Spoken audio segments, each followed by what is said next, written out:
근데 민영이는 왜 지가 계산을 해? 그지? 뭐 지금 잘 됐다고 뭐 요새 떠는 거야? 라는 식으로 야 우리가 거지냐? 이런 식으로 너무 바빴어요. 잠도 아예 못 자고 거의 한 3일 정도는 잠 아예 못 자고 일을 한 적도 있었고 생전 안 해봤던 스케줄들 정말 저희가 너무 해보고 싶었던 예능 프로그램이라든지 각종 광고 촬영 등등 쉴 새 없는 스케줄을 갑자기 막 했었던 기억이 나요, 당시에. 이게 맞아? 현실이야? 실화야? 이렇게 말하잖아요. 그랬던 것 같아요, 당시에는. 그때 너무 행복했었죠. 그 당시에 막 저희가 그냥 된 게 아니라 막 뉴스에도 나오고 그냥 제가 길을 돌아다니다 보면 제 얼굴이 너무 늘 어디엔가 있는 거예요. 맞아. 앨범 나왔지? 근데 고정 막 프로가 4-5개가 되지? 사실 마음이 이미 어느 정도 접혔었는데 너무 감사하게도 좋은 기회가 왔던 거잖아요.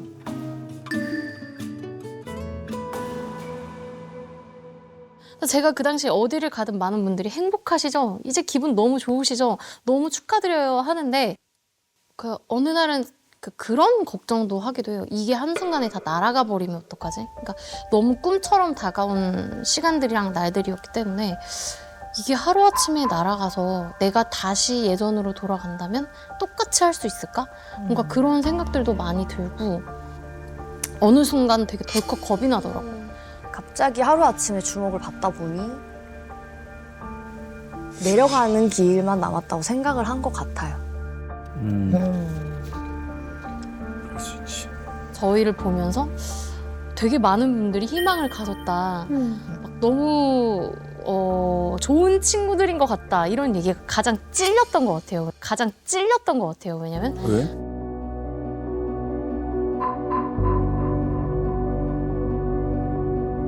나는 내가 그냥 좋아하는 일을 했을 뿐이고 나는 내가 이 정도로 괜찮은 애가 아닌데 너무 많은 분들이 그렇게 그런 이미지로 봐주시니까 그런 게 조금 힘들었던 것 같아요. 지금도 힘든 것 같아요. 그거는. 네. 저희가 처음에 이제 역주행을 하고 나서 늘상 저희가 얘기를 했던 부분도 있었고 저희한테 또 듣고 싶은 대답도 있으셨었어요. 그때 코로나 때문에 많이 힘든 시기였으니까 또 정말 버티다 보면은 누구에게나 좋은 날이 올 거고 그런 얘기를 너무 저희 입으로 모든 인터뷰에서 좋은 날이 올 거예요, 여러분. 힘내세요. 라는 얘기를 그 당시에 너무 기쁘고 감사한 마음에 그 얘기만 너무 많이 했었어요. 근데 생각을 해보니까 항상 그럴 수는 없잖아요, 저희도. 근데 내가 내 입으로 얘기를 했으니 징징대지 마라. 너보다 힘든 사람 많은데 이런 얘기들을 저는 그냥 제 스스로가 했던 것 같아요. 네. 나보다 힘든 사람들 많고 나도 힘들었고 나는 그래도 이렇게 보상을 받았잖아.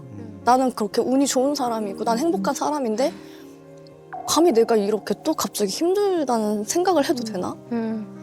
남이 저한테 그렇게 얘기하지 않았어요. 아무도. 네. 그런데 그냥 제 스스로가 그렇게 생각을 하고 있더라고요. 맞아요. 네. 우리 유정 씨 같은 경우에 사람들이 싫어한다고 생각되실 때가 많으세요?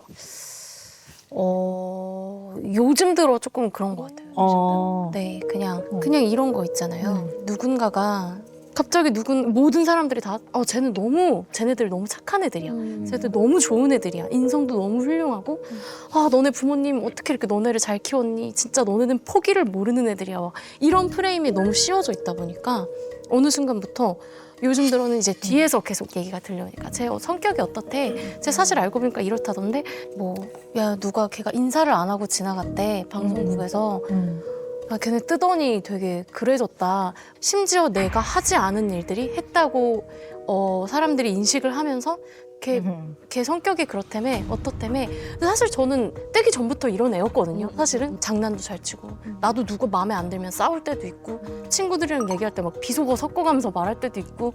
근데 제가 그랬대 저랬대 이런 생각이 들다 보니까 누군가가 저를 웃으면서 대할 때도 아, 이 사람도 속으로 이런 생각을 할 것 같은데 그런 생각들이 들더라고요.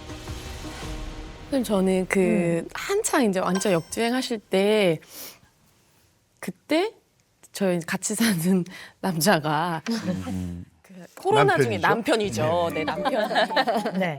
코로나 중에 이제 갑자기 개원을 하게 된 거예요. 갑자기 일터를 확 바꾸게 되면서 그때 무지무지 힘들었어요.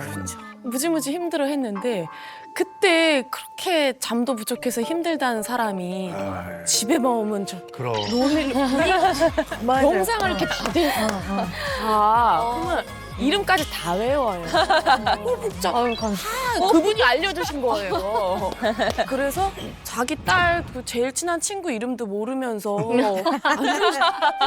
일면식도 없는 사람들 이름까지 다 외우고 그랬단 말이에요. 근데 이제 그러면서 그가 막 좋아하니까 한편으로는 좀 약간 고마워지면서 저도 같이 그걸 보게 되는 거예요. 그래서 제가 이제 같이 팬이 되는 그런 입장이었는데 내가 좋아하는 어떤 그룹이 내가 좋아하는 마음을 그때 내가 이렇게 희망을 가졌다는 마음을 부담스러워할 거라고는 생각을 못했어서 오히려 그게 더 미안해지는 거예요. 선생님 지금 이야기를 듣는데 내가 좋아한 게 정말 내 사랑도 주고 싶었던 그런 마음이었는데 그런 오지랖 넓은 아줌마 팬의 마음을 꼭 전하고 싶은 마음. 근데 실제로 팬분들이 이렇게 편지를 써주신 분들도 많았어요. 혹시 내가 이렇게 느끼는 감정들이 본인이 힘든 날에 좀 이게 부담이 된다면 그런 생각이 들어요. 그게 너무 미안하다. 근데 그걸로 좋아하는 게 아니라 그냥 이 자체로 너무 좋으니까 앞으로 어떤 음악을 가지고 나오든 어떤 무엇을 하든 그냥 각자 모든 멤버 개인 다 응원한다는 그런 글을 제가 봤었어요. 근데 그 편지를 제가 아직도 집에 가지고 있거든요. 근데 그 마음이 너무 미안했어요. 그러니까 더 이거를 못 하겠고 그분들은 오히려 미안해 하는 걸 또 보고 싶지 않고 약간 그런 좀 뭔가 그러니까 저희 팬분들이랑 저희는 좀 그런 애착 관계가 좀 있는 것 같아요. 네. 우리 남편이 쓴 거 아니겠지? 아직 남편분한테 손편지 한 번 못 받았잖아요. 안 받았지. 이제 이게 찐 마음이잖아요. 진짜 마음이잖아요. 진짜 마음을 써주는 거에 대해서 그냥 고마워하면 될 것 같아요. 근데 진짜 마음을 써주는 거에 대해서 미안해한단 말이에요. 맞아. 지금 그 차이가 있는 거예요. 여전히 예전에도 열심히 살았고 지금도 열심히 살고 있는 사람들이에요. 부부걸은 변한 게 없어요. 열심히 살고 있는데 왠지 앞으로 나아가야 되는 길을 좀 잃은 느낌, 약간 방향성을 잃은 느낌도 좀 있어요. 특히 마음에 있어서. 왜냐하면 노력에 비해서는 좀 이런 표현 죄송합니다만 좀 지지부진했다가 그죠? 그리고 정말 꿈에 그리던 1위도 하고 엄청난 인기를 얻고 막 어떻게 보면 영광을 얻은 거예요. 근데 이 상태에서 느꼈던 감정 너무 고맙고 막 너무 기쁘고 막 팬들에게 막 너무 뭐라고 말해야 될지 모르겠고 이 상태가 그대로 유지가 돼야지만 이 지금 성공을 유지할 수 있다고 생각하는 거예요. 이 마음만 있어야 되는데 여기서 어떨 때는 지치기도 하고 어떨 때 무기력감도 느끼고 어떨 때 힘들 때도 있고 어떨 때는 팬들이 너무 감사하지만 어떨 때는 조금 조심스러울 때도 있고 뭐 이러한 이 마음이 들 때마다 약간 바뀐 내 마음 때문에 결국 이 성공이 변하면 어떡하나 변한다는 거는 내리막길로 가면 어떡하나 놓치면 어떡하나라는 두려움이 생기신 것 같아요. 그런 것 같아요. 네. 네, 너무 정확한 것 같아요. 네. 어떻게 보면 이제 인간이 사회적 동물이니까 이제 마음을 나누면서 힘들 때는 위로도 받고 용기도 얻고 근데 그런 거 되게 중요한 것 같은데요. 모임이나 뭐 외부 활동을 하시다가 네. 혹시 좀 안 좋은 경험 같은 거 하신 적 있으세요? 저는 한번 그랬던 적이 있는데 가끔 만나서 차도 마시고 하는 친구들이 있었어요. 그런 모임도 있었어요. 그래서 제가 역주행을 하고 나서 이제 너무 스케줄이 너무 바빠지다 바빠지지. 보니까 이제 계속 못 나가다가 이제 오랜만에 지인들 만났는데 제가 그 다음 날에 아침 일찍 스케줄이 있어가지고 제가 미리 양해를 구하고 이제 나 먼저 가볼게 이제 얘기를 하고 이 자리는 내가 계산을 할게 얘들아 너무 축하해줘서 고맙고 자주 모임 못 나와서 미안하고 앞으로 자주 보자 너무 기분 좋게 이제 계산을 제가 하고 먼저 나오는 게 미안해서 계산을 네, 하신 네. 거죠. 네네. 그래서 이제 나왔는데 근데 이제 며칠 뒤에 그 자리에 있었던 제가 되게 친한 친구가 있었어요. 그래서 따로 이제 밖에서 커피 한잔 하자고 해서 이제 만났는데 그날 제가 가고 나서 이제 근데 민영이는 왜 지가 계산을 해? 그지?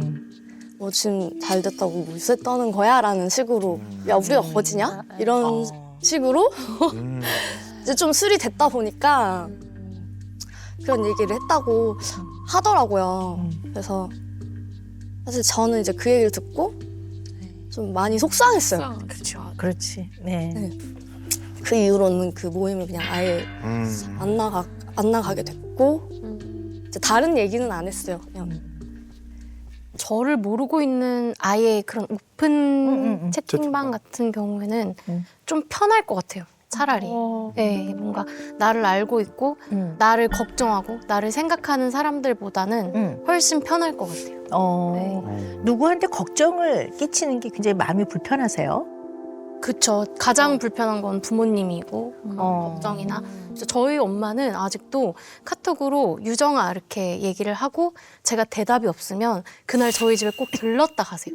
그러니까 혹시나 하는 마음에 저희 집으로 오셔서 자고 있는 걸 확인하시거나 뭔가 유정아 꼭 해보고 가시더라고요. 근데 제가 어느 순간부터 이거는 이렇게 하면 안 되겠다라는 생각에 저희 엄마한테도 계속 밝은 모습을 보여주려고 노력을 하게 되더라고요. 왜 그러면 안 된다고 생각하셨어요? 왜 그러면 안 된다고 생각하셨어요?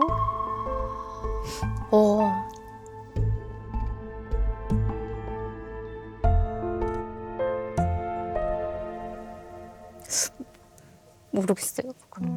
미안하세요? 죄송하고 그러세요? 그렇구나.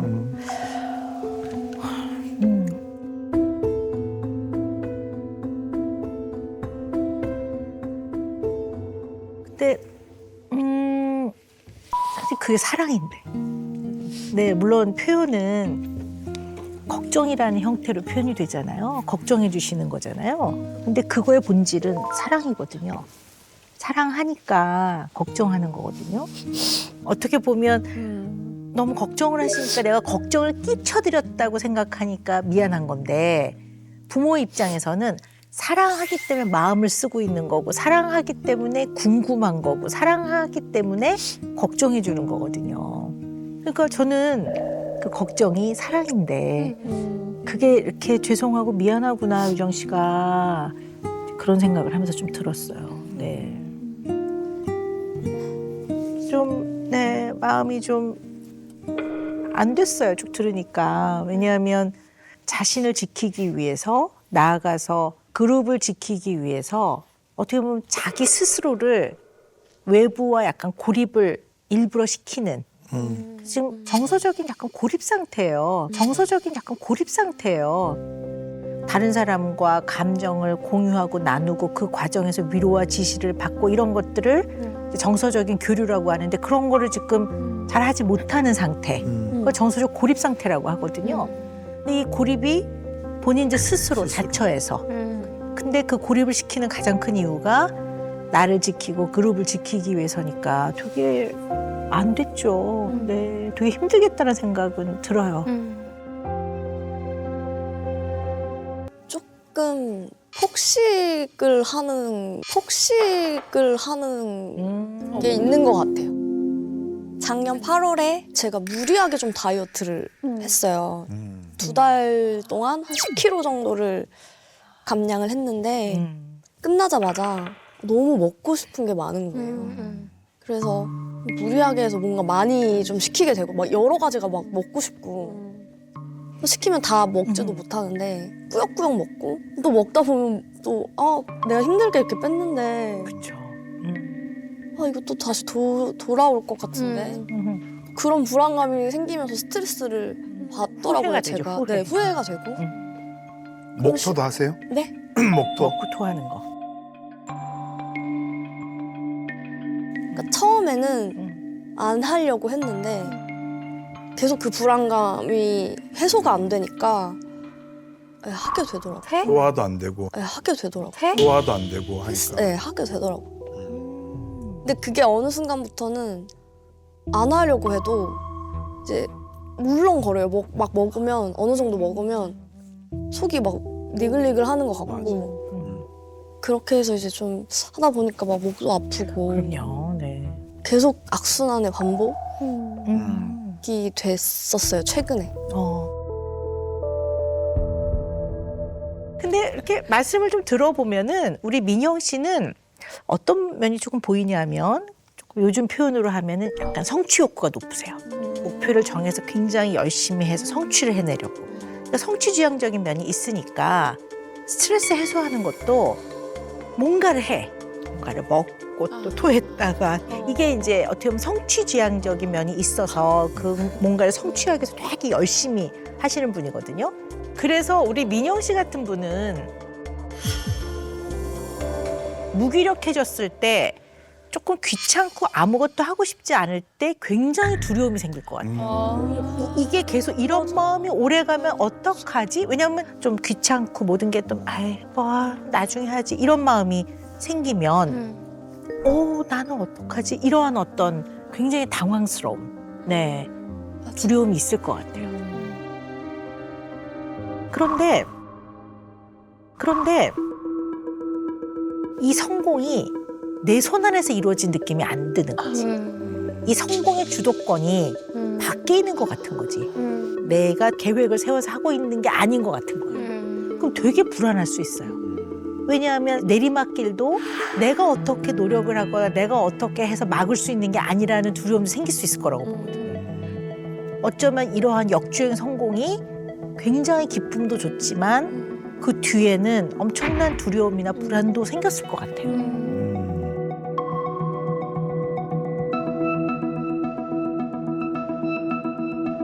근데 누구든 어떤 사람이든 어떠한 능력을 가진 사람이든 인생에서는 정점을 찍으면 반드시 내려오죠. 근데 그게 그냥 인간의 삶입니다.